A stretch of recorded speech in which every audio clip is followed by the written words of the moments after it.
$2 trillion on infrastructure spending? I'm going to talk about it on this week's episode of Straight Data Transportation Podcast.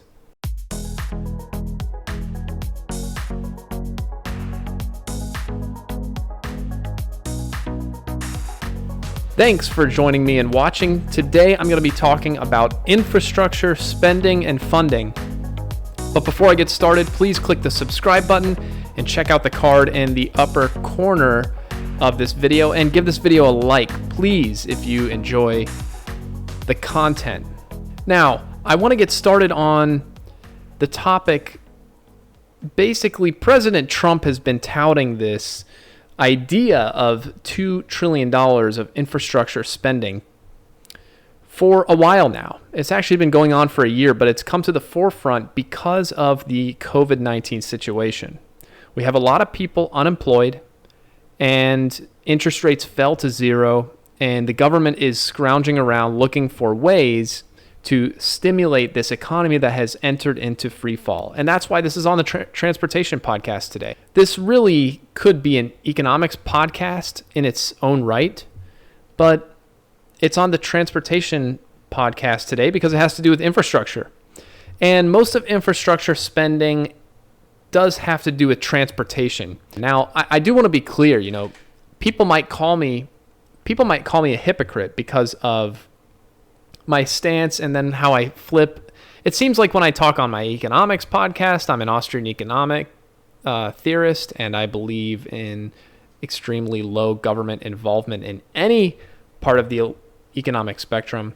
And then when I talk about transportation, I seem to change my tune and talk about how the government should operate and how it should spend and the programs it should implement. And I do want to just preface this entire transportation episode, as well as any transportation episodes I ever do. And I talked about this a little bit previously, but as a transportation analyst and someone who works in the transportation industry, I am going to comment on the way things are now and the way the government should behave, or the programs the government should implement if it continues to do what it does. I'm going to offer one nugget at the very end as far as my thoughts in a way toward privatization of roads, but the world we live in right now, there is no privatization. There's very little privatization of transportation, roadway transportation. A lot of the airline industry is private. Different parts of infrastructure are private. A lot of infrastructure is public. And so to the extent that the public is spending to the order of billions and now trillions, we're talking about of dollars on that infrastructure. And to the extent that the government is going to control that much of infrastructure and determine the quality of infrastructure, I'm going to comment on what I think they should do. Now, do I approve of the government owning the roads that we travel on, and we can't even leave our house and travel somewhere without the government approving that or making that available? No, I don't approve of that, because as a believer in freedom, I think that there's a very philosophical debate that could go on here about travel and free rights. We could talk about that forever. But I think for a majority of roads that the government controls today, those could be easily privately owned and operated. That note aside, and that's just a preface to say, look, I'm going to comment on what's good, what's bad. I don't really want to put too much of an opinion on things. But as a point of stating a comment, I'll say, to the extent that the government controls what it controls, this is how I think they should operate. They could mismanage it, or they could manage it well. And I'm going to point towards them managing it well if they're going to manage it. And that's a very important caveat. But getting into it, now President Trump, as I said, has been talking about this $2 trillion infrastructure spending. He actually brought it up over a year ago. It was, I think, back in April of 2019 that he discussed with some Democrat leaders in the House, and some aides of his own, Elaine Chao, the transportation secretary, about a $2 trillion spending package that it never materialized, never came to fruition, because at that time there was a lot of contention between the president and Democrat leaders of the House about investigations that were going on. It seemed like this was before, I think, the Ukraine situation came out. Maybe it wasn't. Maybe there was something brewing in the background. But Trump seemed to be resistant. At least that's what the leaders of the Democrat camp were saying, that Trump stormed out of the meeting. They had this meeting set up. It looked really positive that they were going to go for this bill. And you're always going to be able to drag a couple of Republicans when the Senate is closely split to splash a little bit of cash on infrastructure, because they can always point to that in an election year, and most of the people will think it's a good thing. But Trump would not agree to the infrastructure bill that he was calling for because of some issues between him and the Democrats. Here we are a year later. Now we're in the midst of this crisis, and Trump tweets, and I quote, well, this is actually not a direct quote, but he tweets something like this: "With interest rates for the U.S. at zero, this is the time to do a decades-long-awaited infrastructure bill. It should be very big and bold, $2 trillion, and be focused solely on jobs and rebuilding the once great infrastructure of our country. Phase 4. Now, Phase 4 is in reference to the stimulus bills that have been passed, or relief bills. I mean, I guess relief bills sounds a little bit better than stimulus bills, because if you call something a stimulus bill, it implies that your economy is in some sort of despair or depression or recession, major recession. But if you call something a relief bill, it sounds more like, oh, it's just a natural disaster occurred, and we need to help the people who are affected. And typically you hear relief bills in conjunction with natural disasters, and you hear stimulus bills in conjunction with economic disasters. But, obviously we're in the middle of both. We're in the middle of both a natural disaster and an economic disaster. But that's what Phase 4 is in reference to, and there's so much in that tweet that's just a little bit, it rubs me the wrong way, but maybe I can save that for an economics podcast. Like, with the interest rates being at zero, this is the time to borrow. Well, I mean, there's so much wrong with that, but let's assume he's right. Let's assume this is the time to go, and let's talk about what would $2 trillion in spending mean for the U.S. Now, Trump, when he was elected, was calling for $1 trillion infrastructure spending bill. Now, that seemed pretty large at the time. That seemed pretty significant. I mean, $1 trillion, obviously you couldn't spend that in 1 year.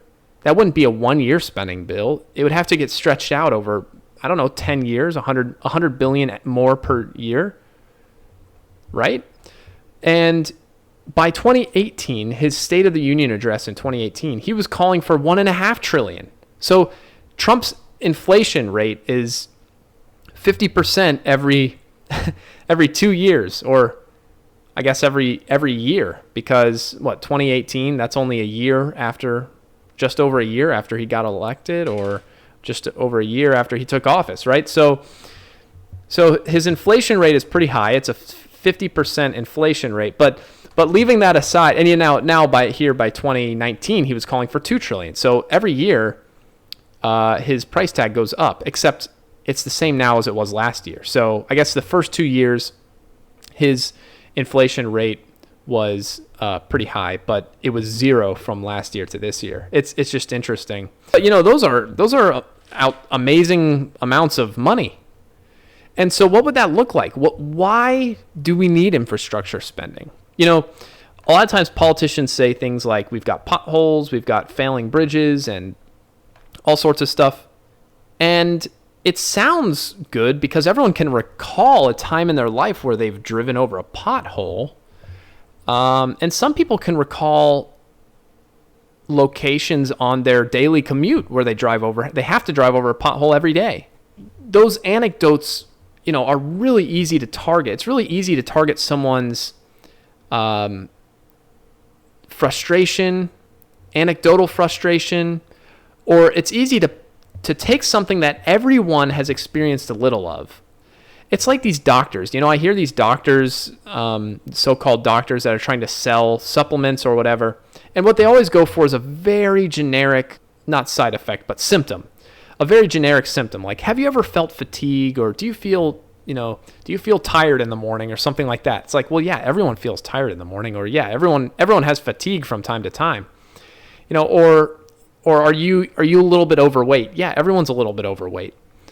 And then they go into some, spiel about how that symptom connects to this, like, very complex,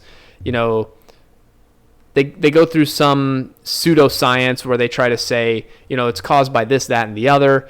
I'm going to go through it really quickly so that you don't understand it, and I'm going to use a bunch of terms that you don't know. But just trust me, I went to med school, and so here you have to take this supplement. And that's how they sell the product or whatever that they're in cahoots with, right?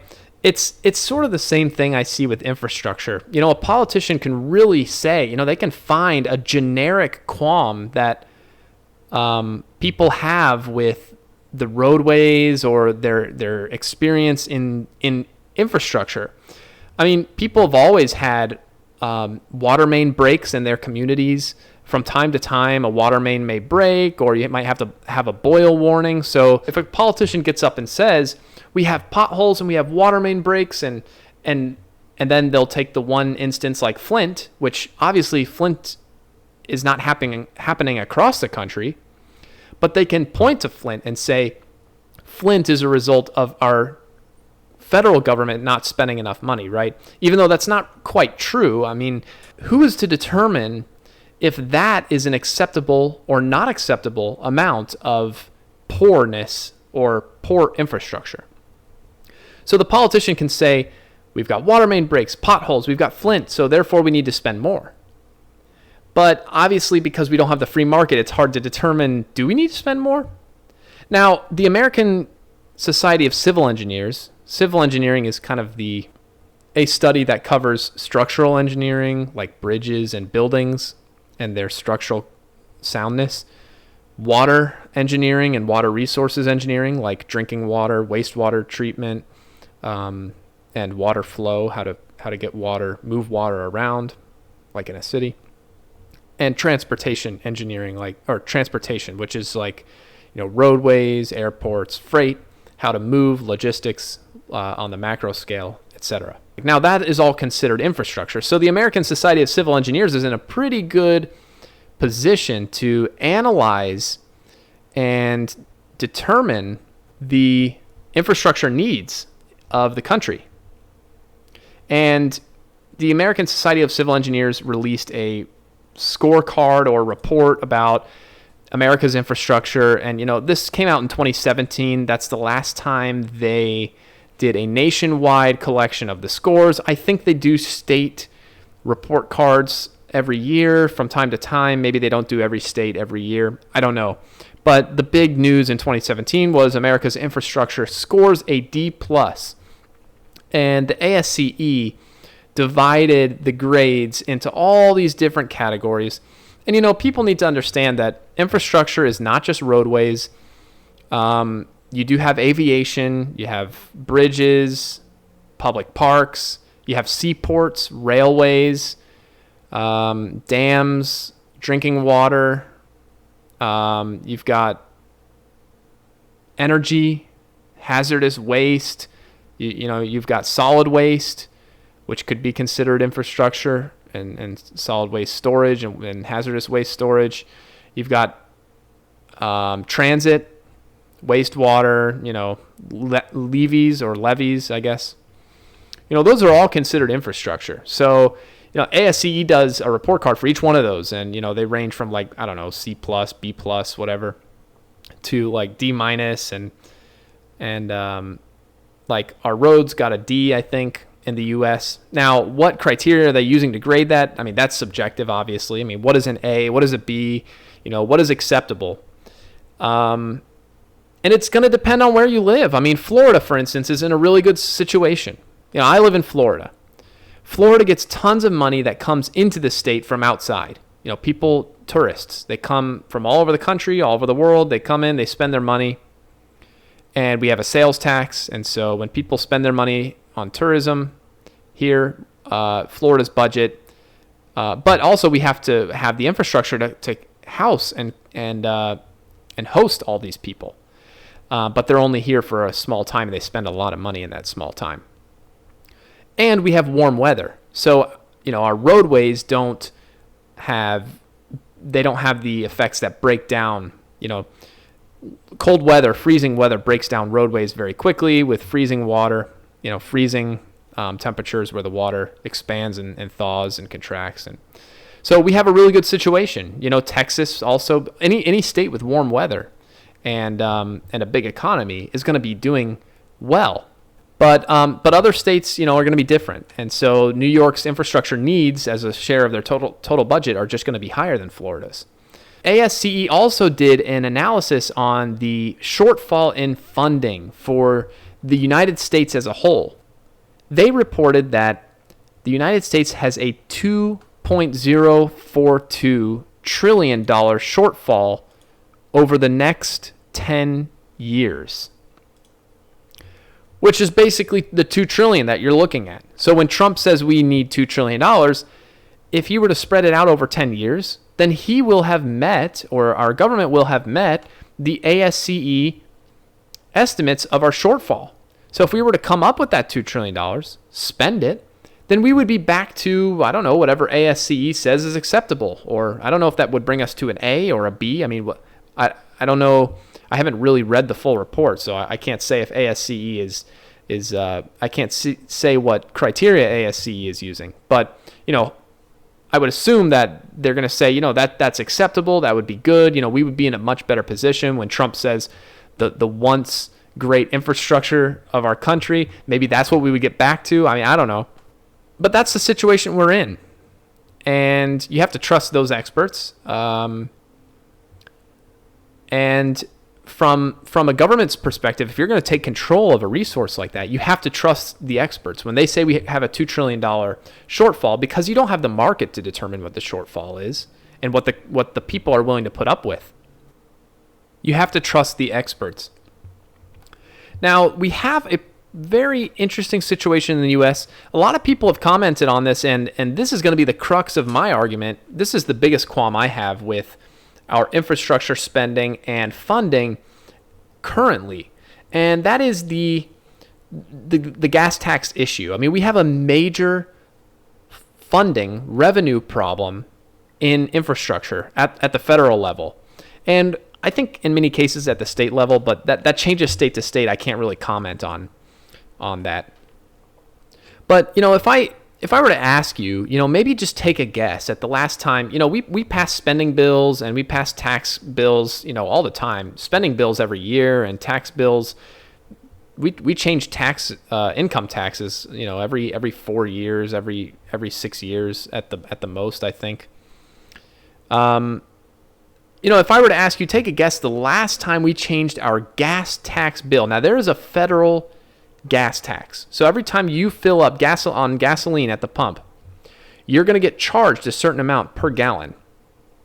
And that price was first introduced, that tax level was introduced in the year. Now, if you had to take a guess, the last time that this gas tax was raised or changed, just think right now. What do you think is the last time? Like, I don't know, maybe a few years ago, 2010, that would be a while ago. That'd be, 10 years ago? Okay, maybe 2000. That'd be 20 years ago. That'd be a long time to keep one gas tax level. 1993 was the last time the gas tax was raised in the U.S. And a lot of people might say, well, the tax was raised as far as what? Percent or like a sales tax percent on gasoline consumed? No, it's not even a flat rate, but a flat amount per gallon. That's been the same since 1993. So 18.4 cents per gallon is what you pay at the pump to the federal government, 18.4 cents per gallon. So if you are paying whatever, $2 per gallon and you fill up 10 gallons, so that you've racked up $20. So now your final bill This is not counting state, the same exact thing, but on the state level, the state collects some taxes too. And I don't know if there's other local taxes sometimes. But if your bill comes to $20 on 10 gallons of gasoline, it's actually going to come to $21.84, because the $1.84 is going to go to the federal government, which is going to dole out the funding to the states to fund highway projects. And it's 24.4 cents for diesel. It's been the same exact flat nominal amount per gallon since 1993, not inflation adjusted. And so back in 1993, 18.4 cents, if we were to use the same amount of gasoline, 18.4 cents actually would have gone a lot longer of a way, because, you've had the inflation of the cost of construction. Labor's gone up. Materials like concrete, steel have gone way up. And we're collecting, the same amount in nominal dollars, not inflation adjusted. And also, we use less gasoline than we did back then per unit of vehicle miles traveled. So, a lot of infrastructure spending is handling traffic, like highway spending. It's not necessarily the deterioration of the material of the surface of the roadway based on all the cars that are driving over, but it's also the mileage that the amount of driving that's being done, the amount of cars that are on the road, basically. Because if the number of cars on the road gets to a certain point, then the state needs to widen the road in order to mitigate traffic congestion, in order to please the people who need to use the road to get to work and don't want to sit in traffic for hours on end. So the number of vehicles can be the same, but look, our cars have gotten more fuel efficient. MPG, miles per gallon, has improved. It has gone down. Miles per gallon has gone up. Amount of fuel has gone down relative to how much for how much our vehicles are actually traveling, miles that they're actually traveling, by about 25%. So that is, we've put 25%, well, roughly 25% more traffic on the road. And just through the fuel efficiency of the cars getting better, we're still using the same amount of gasoline. Just as a ratio, if you were to just use that ratio in your mind. So now we have to handle more traffic with the same amount of funding? Well, that's no good. And so basically inflation combined with, the miles per gallon, the fuel efficiency improving, we've lost a lot of power, funding power. And it doesn't make a lot of sense. Now, if you thought that the 1993 level was too high and that we've been declining over time in our purchasing power and coming back down to a level that is sensible, then hey, then that's good for you. That's good from your perspective. But if you think that the 1993 level was all right, if you were accepting of the gas tax you were paying in 1993, then you should be okay with the cost per gallon, the tax as far as cents per gallon charged in receipts increasing over time, because your car, on average, if you're the average person, your car has been getting more fuel efficient. You've had to fuel up less for the same amount of distance traveled. And also, your dollar has lost purchasing power. I mean, you earn more dollars now than you did in 1993, so you should be okay with paying more nominal dollars in taxes. That's why income tax is based off of percentages. And they have to change the standard deduction nominally each year. So the Democrats were saying now that Trump was okay with raising the gas tax 25 cents per gallon from 18.4. So I'm guessing that would go all the way up to 43.4 cents per gallon? 43.4 cents per gallon instead of 18.4 cents per gallon. So that's what Trump was willing to do in order to pay for this gas tax. Now, I want everyone to comment down below how much they would be willing to pay extra on top of the 18.4 cents per gallon you already send to the feds. Would you be okay with sending 25 cents per gallon more? So let's say gas is $2. I'm sorry, let's say gas is $2 per gallon and you're at your local gas station. Would you be okay with it being $2.25 overnight per gallon? Just because of an extra tax slapped on it? Go ahead and comment down below if that's something you would be okay with. Especially now, let's tell you the whole story now. If we were to slap 25 cents per gallon, your roads would get a lot better over the next 10 years, and all of our infrastructure, not just roads, but, well, let's say roads in this case, because the gas tax is going to go toward roadways. But yeah, let's say, maybe transit. So let's say, your transit systems and your roadways are a lot better, a lot higher quality, but you got to pay 25 cents more at the pump. Now, hopefully you've commented that down below. Your answer, yes or no, that's ridiculous. Now, let me tell you what would happen. We use about 140 billion, I think, 140 billion gallons of gasoline a year in the U.S., roughly. I'm not using the most current numbers, but on a rough scale, let's just say. Now, if everyone were to pay 25 cents extra per gallon as a tax, we would raise $38 billion per year more in infrastructure spending. $38 billion per year. Now, that's only 2% of the $2 trillion that's being discussed. 2%. So over a 10-year period, if you were to raise 25 cents per gallon, over 10 years you would raise an additional $380 billion. Well, that's not close to $2 trillion. That's only about a fifth. That's only 20% of $2 trillion. So we need a lot more money. And where are we going to get it from?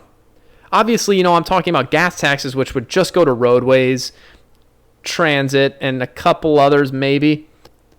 But forgetting now the internet broadband, the sewage plumbing, the dams, levees, the energy, the airports, the seaports, and maybe even the railways.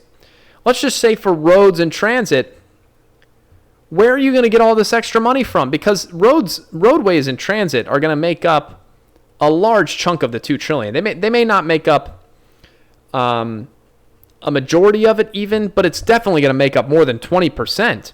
So where is the money going to come from? Even if everyone was willing to pay 25 cents per gallon in addition to what they're paying, which would more than double it, it would make the tax burden go up by more than 100%. Even if people were willing to do that, and I don't know how many of you commented yes, that you would be okay with that, but we're going to need to borrow money. And it's not so simple. Now, Trump is saying interest rates are zero, so we can borrow as much money as we want. Well, why don't we just borrow the entire world and just let everyone live in the laps of luxury for eternity? Well, no, that doesn't make any sense. So we can't borrow everything we want. Now, think this has been done before. The main reason to do this, besides just have better infrastructure, is you've got tons of unemployed people. And that's why it's such a popular idea. We need to put people to work. Hey, we might as well spend on infrastructure. We can knock out two birds with one stone. We can make our standard of living better through better infrastructure. And we can also employ a bunch of people using the $2 trillion, put people to work, because with more infrastructure spending comes more construction jobs, planning jobs, and the whole lot. Materials handling, materials refining, etc. And this has been done before. I mean, you just got to think back to the Hoover Dam. I mean, the whole programs to get people out of economic depression was originated by, Herbert Hoover. Herbert Hoover really doesn't get credit for pulling this off. I mean, a lot of people say he made everything worse, which he did, because they give credit to FDR, who did so much more stuff as in the New Deal, that Herbert Hoover is sort of forgotten. And what he did, but you just have to think of the Hoover Dam. And that was an example of an infrastructure project where Hoover was trying to employ people by borrowing money on the government side and paying people to do government infrastructure projects. And obviously, Herbert Hoover's plan didn't work, and FDR's plan took a long time at the very best.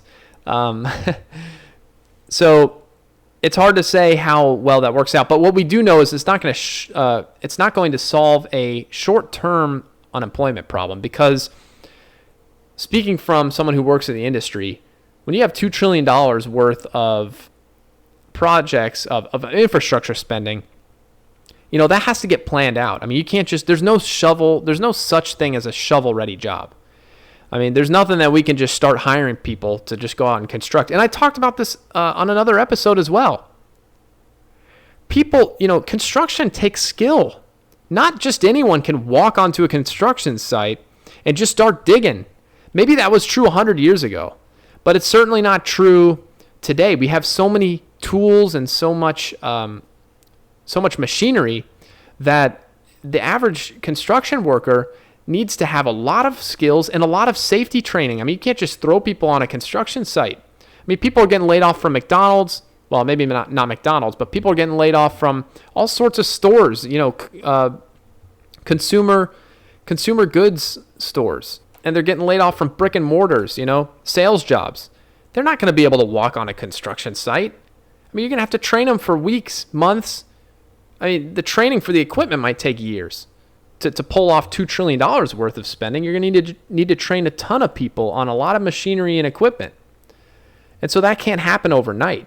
And so if you think the whole coronavirus situation is going to be over in the matter of a couple months or 6 months, well, $2 trillion is not going to solve this unemployment problem.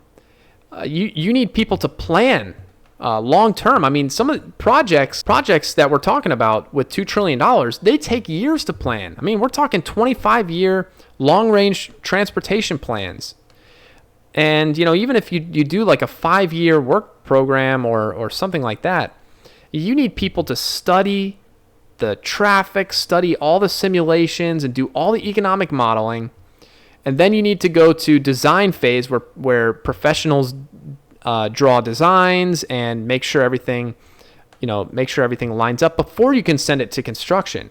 And there's no way that you can convert all these unemployed people to planners overnight or engineers who draw the designs. I mean, those are very high-skilled professional jobs. And those people who have those jobs, they're still working. They're not unemployed. For the most part, those people are, right now, here and today, they have their jobs still. They're working from home. They're working on projects that were already scheduled before this all started. And some states are speeding up construction, not slowing it down. So those people all have their jobs. And so you're going to need to find tons of more people to plan, to design, and then to construct. And none of that can happen overnight. So this is not a quick fix situation, in my opinion. And if Trump thinks that this thing is all going to blow over in a few weeks, a couple months, then why even bring it up as a solution to unemployment? People want the moon. I mean, people want everything to be fixed, and they pull these ideas out as if they're going to fix them. It's a lot easier said than done. It is a lot easier said than done. Now, that's my criticism of the plan. And just to give some raw numbers, $87 billion is what our current spending is for the United States Department of Transportation per year. $87 billion, I guess, in fiscal year 2020. Now, that doesn't encapsulate all infrastructure spending, certainly.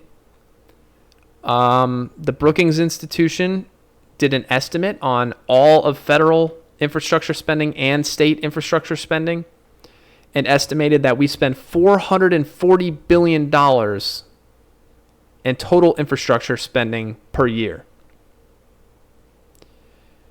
So if we were to do a 10-year, $2 trillion plan, we would add $200 billion per year to the $440 billion we're currently spending. So that would increase our spending by 50% about over what we're spending today. You're talking about a huge investment, a very large increase in our output as far as infrastructure, which at the end of the day, that may not be a bad thing. There's been estimates that you can get $5 back from safety improvement. When you make an infrastructure improvement, there's benefits, I guess you could say. There's a cost to that infrastructure investment, so to speak. But there's also, there's a cost, but there's also lots of benefits. And the proponents of increasing infrastructure spending, I think they have a good point. I mean, yeah, you can improve safety, you can reduce delay and congestion, and there's all sorts of benefits. Economic activity can come out of better infrastructure, more visitors from outside, more tourism, and just a higher capacity to do business. So it's not, I don't think it's a bad thing to consider even a drastic improvement in public infrastructure spending. Now, with the caveat that I mentioned at the very beginning, obviously, it'd be better if the private industry was handling all this. But to the extent that the government's going to say we are going to provide good infrastructure and good transportation, I think that it should consider, this would be spending that would actually yield a return rather than spending on some other things that we spend on. We spend tons of money on all sorts of things. And if you could line them up as far as, things we spend on that are useless and that as soon as it leaves, it kind of dies, it's a depreciating asset. And maybe infrastructure is on the other end. It's an asset that at least you spend and borrow for, it's going to yield a return in the future. So in summary, I just kind of rambled on this one, but I'll wrap it up in summary. Is it a good thing to increase infrastructure spending? I think yes. I think that we do have shortfalls in certain areas, and it's hard for me to tell if our infrastructure is good, if it's bad, if it's somewhere in the middle, because the government's in control. So the standards are not set by the free market. I guess the standards are set in the voting booth, but if you were to just do a poll of all Americans and say, do you wish that the infrastructure would be better overall? Of course, everyone's going to say yes. If you don't put a cost on it, if you just say, would you like it if everything was better and you didn't have to pay for it? Everyone would say yes. But, I think if you were to poll everyone in the U.S. and say, would you support higher infrastructure spending, even if it meant slight tax increase? I think most people would say yes. So it's hard for me to tell, but I think in general, I do think that it's a good idea to increase infrastructure spending to the extent where you see infrastructure very poor, failing, and not doing its job. We have tons of congestion delay. So when you see infrastructure not doing its job and there's tons of delay and there's tons of costs that we're seeing in the real world, yeah, I think it's good to increase infrastructure spending. Is it feasible to pay for $2 trillion of infrastructure spending? No, I don't think it's feasible. Not without borrowing the majority of it. And so that's actually, that's obviously a different topic. But it's not feasible for us to pay for it out of pocket. You could drastically raise taxes and excise taxes, and you could draw from the general fund more, but it's still, you're not going to be able to do that without borrowing, even if you drastically raise taxes. And should we raise the gasoline tax? I think that's a separate issue. I think that should have been raised anyway. This is something that no politician wants to touch, the gasoline tax, because if you raise taxes, you're evil. But it makes no sense for the gas tax to be the same nominal, not rate, but the same nominal value per gallon as it was in 1993. It makes no sense. If America was okay with it in 1993, at the rate it was, then it should be okay with a higher rate today. It makes sense. Now, a lot of people have suggested, okay, let's change it from gas tax to VMT tax. So you get charged based on the miles you drive, not the gas you use, because that will solve the issue. Well, that would be great if we could put a tracker in everyone's car and measure how many miles they drive. That's just intrusive, and there's no practical solution to that yet. But, there's all sorts of mixes of income that the federal government can implement and the state governments can implement. And if the state governments acquire more revenue, then the federal government has to, quote, bail them out less, or, doesn't have to dole out as much in aid. And so there's all sorts of alternatives. I mean, I think the general term that I like to introduce in this whole discussion of infrastructure funding is public-private partnerships, or private-public partnerships. I don't even know which one's the right way, but obviously I would love for everything to be privatized, and maybe there is a certain role that the government needs to play as far as people being able to travel, from one property to another. I mean, I have a buddy on the other side of town. I want to get to his house, but I can't, right? Without crossing other people's properties. So yeah, maybe, right